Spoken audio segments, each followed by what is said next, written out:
Good morning. So I didn't want to bother with setting up a camera and lights and all that stuff, so you get my screen today. It is what it is. I often tell people that one of the most important things about research is knowing the right questions to ask, especially knowing proper keywords. That's imperative.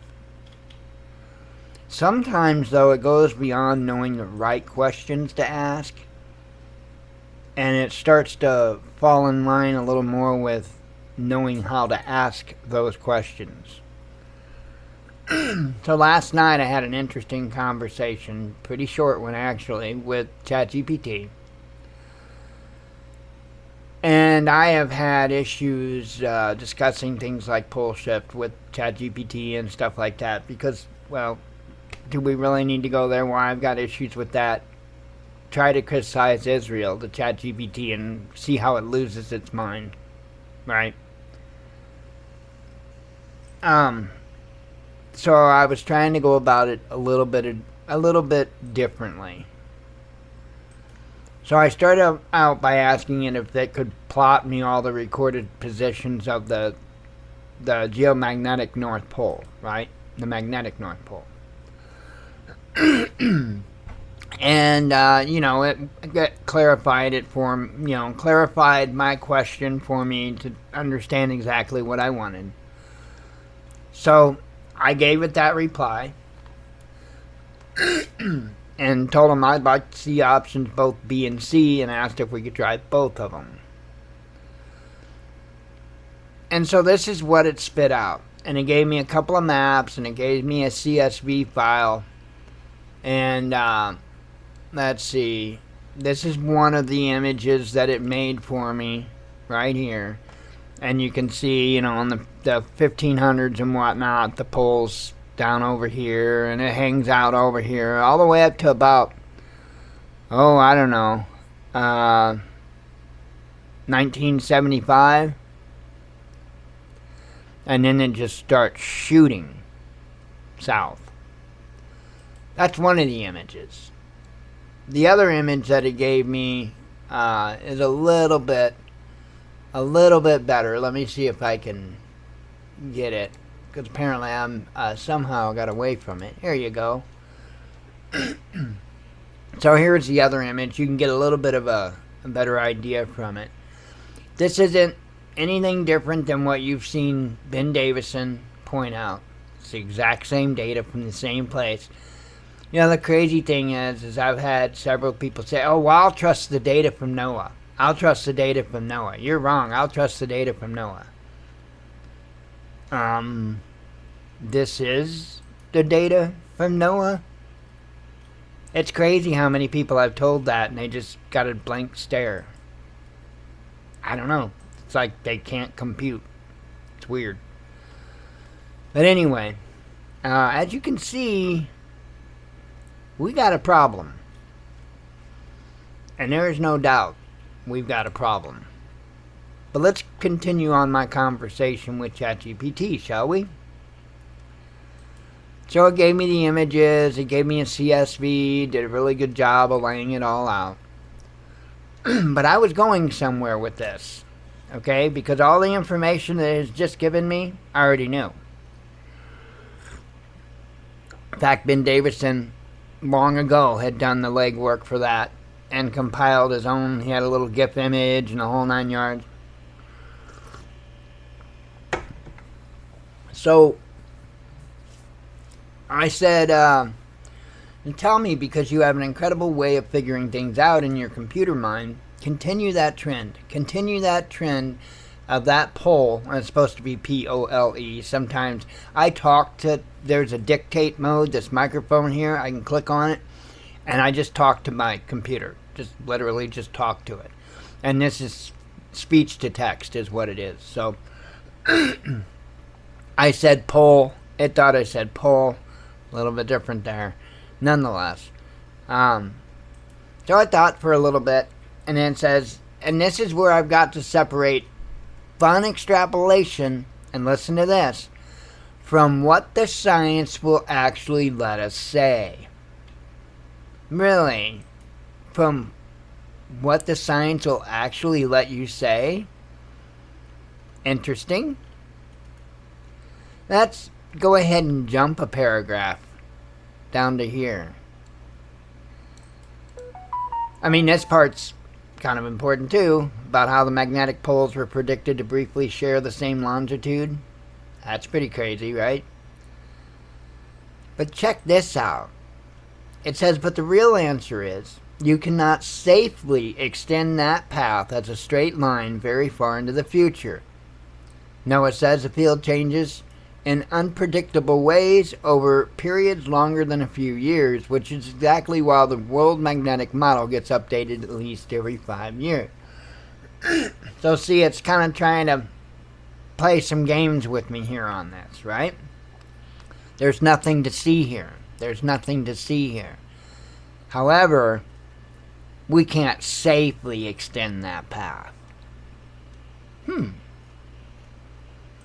So I wanted to push a little harder, and I said, you said, but the real answer is you cannot safely extend the path as a straight line. Why can't you safely do it? We're just speaking hypothetical here. We're not causing this to happen. Hypothetically, what happens if that keeps going? And this is where the conversation gets wild. It says, first, why scientists won't safely extend it. Not because it's dangerous, just because it's physically misleading. Sure it is.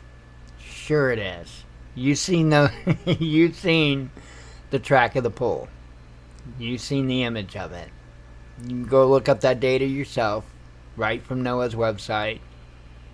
There's no tomfoolery going on here.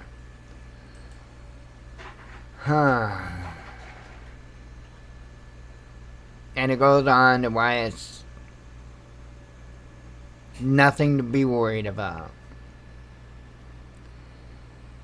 So, but it goes ahead and it entertains my question anyway.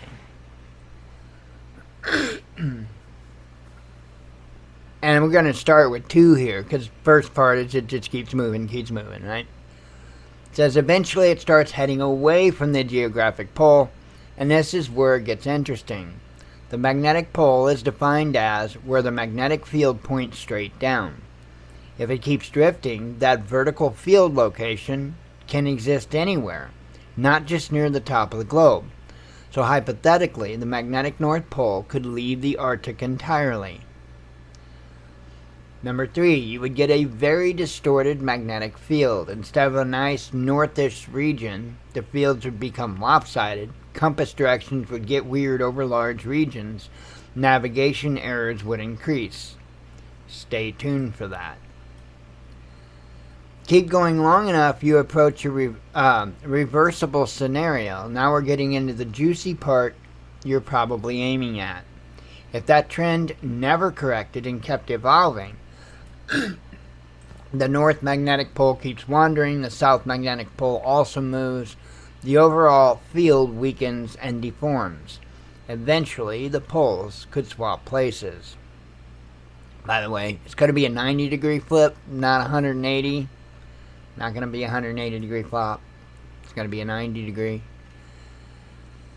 says reality check. Here's the catch. Even during real reversals, the pole doesn't travel in a straight, heroic march. It splits, reforms, jumps around. Multiple north poles can temporarily exist, so your straight line scenario would actually turn into a chaotic mess of shifting magnetic patches. That is correct. That is correct. And I did not feed it that information. That is the information it gave me. Okay? Sometimes it's about how you ask.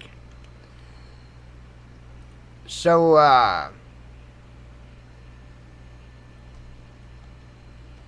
let's go ahead and go a little bit further, okay?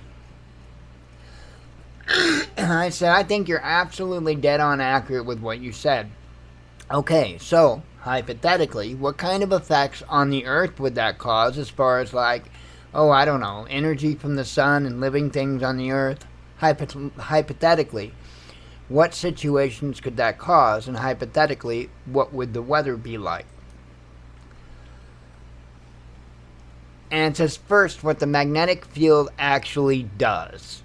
Think of the Earth's magnetic field as a shield that deflects charged particles from the sun. That's correct.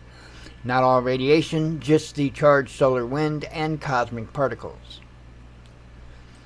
It says if your scenario keeps going, distortion, weakening, maybe toward reversal, here's what could happen. Magnetic field funnels particles toward the poles. Auroras. Check.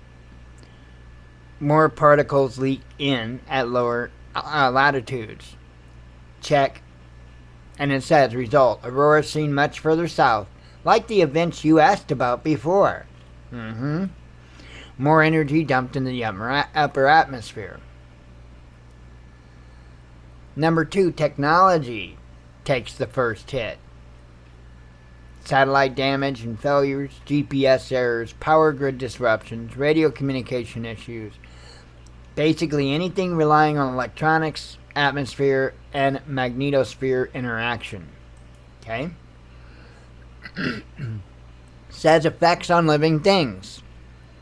Here's where people expect something dramatic, but reality is more nuanced. Animals that could be affected. Birds, sea turtles, some insects. Oh, I'm gonna go even further and say bees and penguins and fish and... Why? Well, have you been paying attention? Because like this says, if the field gets messy, migration routes get confused, navigation errors increase. We have seen a whole hell of a lot of that. Not to mention the flocks of birds that just die in the air and fall to the ground. A lot of craziness going on. They've got penguin populations they can't find. They've got other types of, whether they be fish populations or whatever, that are winding up dead or found in odd places or just... And the same thing will cause that in every one of those different animals. The same thing. And what is that one puzzle piece? The only puzzle piece that fits. A change in the Earth's magnetism. That's it. You try all you want to try to attach other problems or other things to everything that is going on. We know what it is. And every day it gets more and more obvious. You're going to start seeing airlines taking action or talking about higher radiation exposure. So keep an eye out for that. That's going to be coming soon, I think. So, and this talks about how the magnetic field does not directly control weather. Well, it had a lot more to do with it than what you guys will admit yet, but nonetheless, that's partially correct. Here it says, okay, but and I wanted to point something out here because there is some gold right here.